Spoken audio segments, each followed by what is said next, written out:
تو بات کیا ہے کہ اس جگہ خود کو بٹھا کر دیکھو جہاں جو سلوک تم دوسرے کے ساتھ کر رہے ہو۔ یہ ہمارا آج کل لوگ کہتے ہیں کہ نگاہوں کی حفاظت نہیں ہوتی، بد نگاہی نامحرموں کو لذت کی غرض سے لذت حاصل کرنے کے لیے دیکھنا ایک بلا ہے جس میں جو پھیلی ہوئی ہے چاروں طرف۔ اس کے بارے میں لوگ بکثرت کہتے رہتے ہیں، لکھتے رہتے ہیں، ہم سے چھوٹتی نہیں، یہ بلا ہم سے چھوٹتی نہیں۔ آنکھیں کا دھوکہ کہیں نہ کہیں ہمیں خیانت میں مبتلا کر دیتی ہے۔ لیکن آدمی اگر اس بات کو سوچے جو حضور سرور عالم صلی اللہ علیہ وسلم نے فرمایا کہ جب تم کسی نامحرم کو لذت لینے کے لیے بری نگاہ سے دیکھ رہے ہو، اگر کوئی دوسرا تمہاری بیوی کو دیکھے،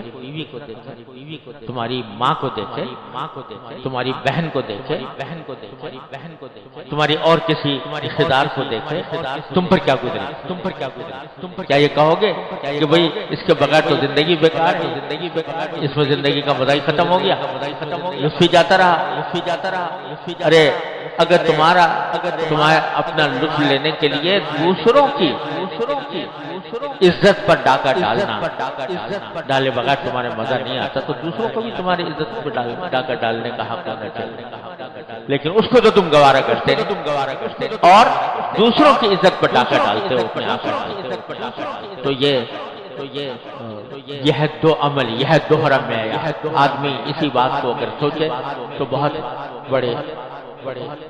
فتنے سے، آنکھوں کے فتنے سے انشاءاللہ نجات مل سکتی ہے۔ اللہ تعالیٰ اپنے رحمت سے ہم سب کو نجات عطا فرمائے۔ تو خلاصہ یہ کہ غیبت محض اپنے تھوڑی دیر کا مزہ لینے کے لیے، تھوڑی دیر کے لیے مجلس گرم کرنے کی خاطر جو ہم غیبت کر بیٹھتے ہیں، اتنے سارے گناہوں کا اللہ تبارک و تعالیٰ اپنے رحمت سے، اپنے فضل و کرم سے اس سے بچنے کی توفیق عطا فرمائے۔ حضرت فرماتے ہیں کہ غیبت کرنے والا اور سننے والا دونوں گناہگار ہیں۔ یعنی جس طرح غیبت کرنا گناہ ہے، اسی طرح غیبت کا سننا بھی گناہ ہے، اپنے اختیار سے۔ یعنی اس میں مجلس میں کوئی آدمی غیبت کر رہا ہے اور آپ وہاں پر بیٹھے ہوئے ہیں اور سن رہے ہیں، خود بھی مزہ لے رہے ہیں، یہ بھی گناہ ہے۔ ایسا ہی گناہ ہے جیسے کہ غیبت کرنا۔ لہذا اگر کوئی غیبت کر رہا ہے تو حتی الامکان کوشش کرنی چاہیے کہ وہ اس کی بات کا رخ بدلا جائے، اس کی بات کا رخ بدلے، کوئی اور موضوع چھیڑ دیں، اس کو روک دیں، ٹوک دیں۔ اگر ٹوکنے کی طاقت نہیں ہے تو کوئی ایسا موضوع چھیڑ دیں جس سے اس کا رخ بات کا بدل جائے، اور پھر بھی اگر نہ ہو تو اٹھ جائے، وہاں سے اس مجلس میں نہ بیٹھے، کیونکہ غیبت کا جس طرح کرنا گناہ اسی طرح سننا بھی۔ کوئی جب تک کہ بہت کوئی شدید مجبوری لاحق نہ ہو جائے تو اس وقت تک وہاں سے اس مجلس میں نہ بیٹھے جہاں پر اس طرح کی غیبتیں ہو رہی ہیں۔ باقی اس میں کوئی شک نہیں کہ چونکہ معاشرے کے اندر یہ بلا پھیلی ہوئی ہے، اس واسطے ہمیں دشوار نظر آتی ہے، مشکل نظر آتی ہے، لیکن اللہ تبارک و تعالیٰ اپنے فضل و کرم سے، اپنی رحمت سے ہمیں توفیق عطا فرما دے تو یہ کوئی ایسی بڑی مشکل نہیں ہے جس پر قابو نہ پایا جائے۔ اور جیسا کہ پچھلے بھی مجلس میں میں نے عرض کیا تھا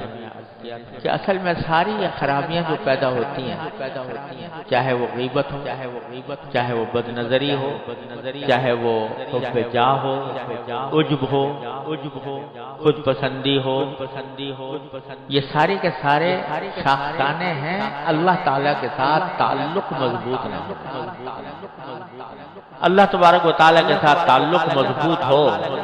اللہ تبارک و تعالیٰ کا دھیان رہے، تو پھر یہ چیزیں قریب بھی نہیں پھٹکتی۔ دل میں اللہ تبارک و تعالیٰ کے ساتھ رشتہ جڑا ہوا ہو،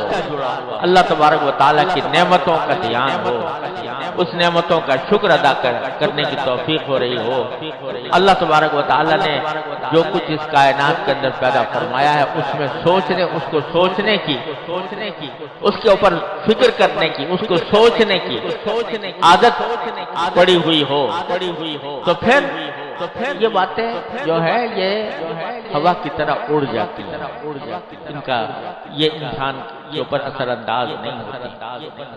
جبکہ خیالات کی، انسان کی جو خیالات کی رو ہے، پچھلی مرتبہ میں عرض کر رہا تھا کہ خیالات کی رو کا رخ بدلو، ہر وقت دل و دماغ کے اوپر جو خیالات مسلط ہیں وہ سب لذت حاصل کرنے کے ہیں، راحت حاصل کرنے کے ہیں، دنیا کے منافع حاصل کرنے کے ہیں، ان سے اپنے خیال کو اس طرف سے ہٹا کر اللہ تبارک و تعالیٰ کی طرف، اللہ تعالیٰ کی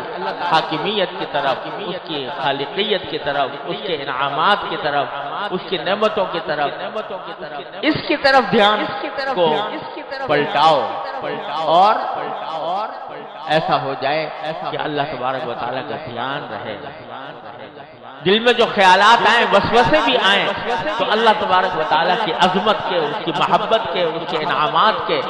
وسوسے آئیں۔ اللہم اجعل وساوس قلبی خشیتک وذکرک واجعل ہمتی وہوایا فیما تحب وترضی،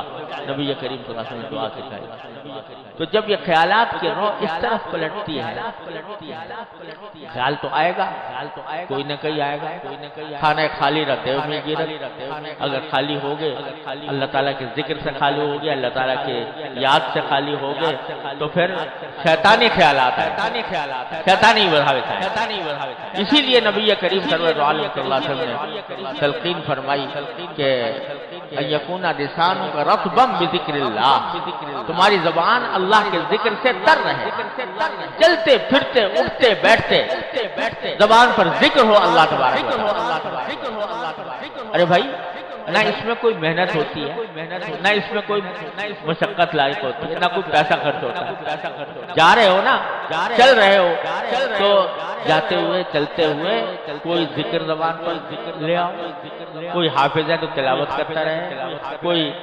درود شریف پڑھ لو، کوئی سبحان اللہ پڑھ لو، الحمدللہ پڑھ لو، لا الہ الا اللہ پڑھ لو، اللہ اکبر پڑھ لو۔ چلتے پھرتے عادت ڈالو کہ زبان اللہ تبارک و تعالیٰ کے ذکر سے تر رہے۔